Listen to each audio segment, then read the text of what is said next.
Hey friends, welcome back to another Ag Adventure. I'm excited to have you close to my hometown in Eatonton, Georgia.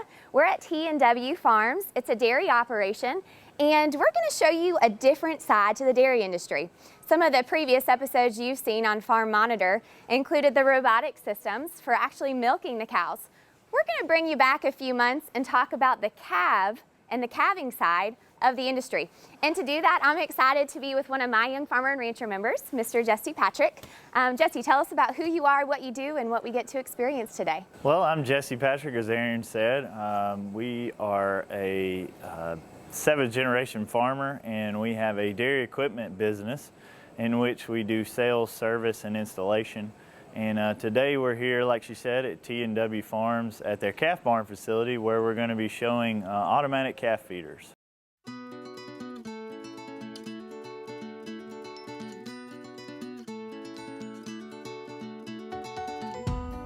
So this is the automatic calf feeder. These units here on this farm are powder only farms, so you put the milk powder in the top, and the milk powder mixes with water in what we call the blender. So it's actually got, just like your house blender, it's got teeth on the bottom that spin. And so it usually makes up about a half a liter, which sounds like a lot, but it's actually like 0.1 gallons. And it mixes up to a consistency that we program into the unit itself. And then as the calves are drinking on it, the pumps in the back here go to each individual station. And so whenever a calf comes in, it identifies her and says, okay, she can drink, she has this much she needs to drink.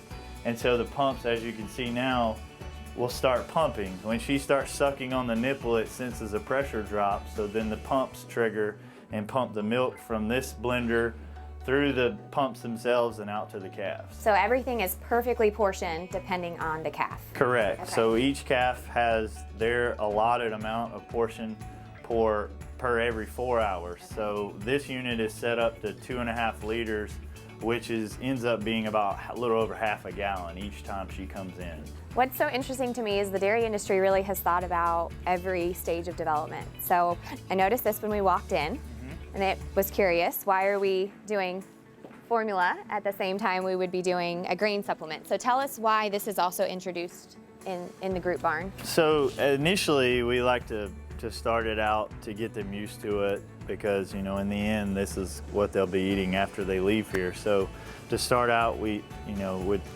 calves that first come in here, we put it in here as kind of an enticement to say, hey, come check it out. But it just gets them used to eating grain, and the grain helps develop the rumen, like I said earlier, and it's the scratch factor. So it scratches the rumen and develops it to where in the end when they are eating corn silage or hay or something like that, they can pull more nutrients out of it and use that energy to put into milk. So the feeder will actually cause the calves to go away from the feeder itself and migrate over here, because they're looking for something else to eat. And this is already here, and they're already used to eating it, and they say, hey, well, maybe I'll go eat some more of that. And so that's another good quality of the calf feeder, is that it ramps down how much she can drink by the end of it to where she's already eating feed, and we don't have to break her off of the feeder itself.